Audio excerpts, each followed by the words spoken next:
പാലക്കാട് പൊള്ളാച്ചി അന്തർ സംസ്ഥാന പാതയിലെ കുഴിയിൽ വീണ് യുവാവ് മരിച്ചതിനു പിന്നാലെ പ്രതിഷേധം ശക്തമാകുന്നു. റോഡ് നവീകരണം വൈകുന്നതിൽ പ്രതിഷേധിച്ച് ജനകീയ സമരസമിതി റോഡ് ഉപരോധിക്കുന്നു. ഇരട്ടക്കുളം മുതൽ ഗോപാലപുരം വരെയുള്ള റോഡിന്റെ ശോചനീയാവസ്ഥയിൽ പ്രതിഷേധിച്ച് സ്വകാര്യ ബസ് ജീവനക്കാർ പണിമുടക്കിലാണ്.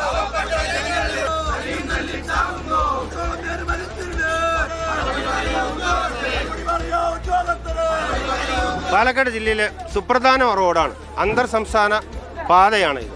ഇതിവിടെ മലമ്പുഴ നിയോജക മണ്ഡലവും ചിറ്റൂർ നിയോജക മണ്ഡലവും കൂടെ കടന്നു പോകുന്ന ഒരു പാതയാണ്.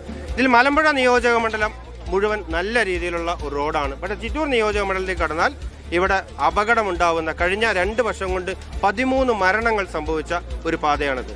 38-40 പേർക്ക് ഇവിടെ അംഗവൈകല്യങ്ങൾ സംഭവിച്ചിട്ടുണ്ട്. ആക്സിഡന്റ് ഇല്ലാത്ത ദിവസങ്ങളിൽ സാജിദ് അജ്മൽ വിവരങ്ങൾ നൽകും. സാജിദ്, റോഡിന്റെ ശോചനീയാവസ്ഥയിൽ വലിയ പ്രതിഷേധമാണ് പ്രദേശത്ത് ഉയരുന്നത്. അതും പ്രധാനമായും യുവാവിന്റെ മരണത്തിലേക്ക് നയിച്ച കാരണങ്ങളൊക്കെ ഉണ്ടായിരുന്നു. പ്രതിഷേധം എങ്ങനെ പുരോഗമിക്കുന്നു? ഏതെങ്കിലും തരത്തിലുള്ള നടപടികൾ ഉണ്ടാകാനുള്ള സാധ്യത എത്രത്തോളം?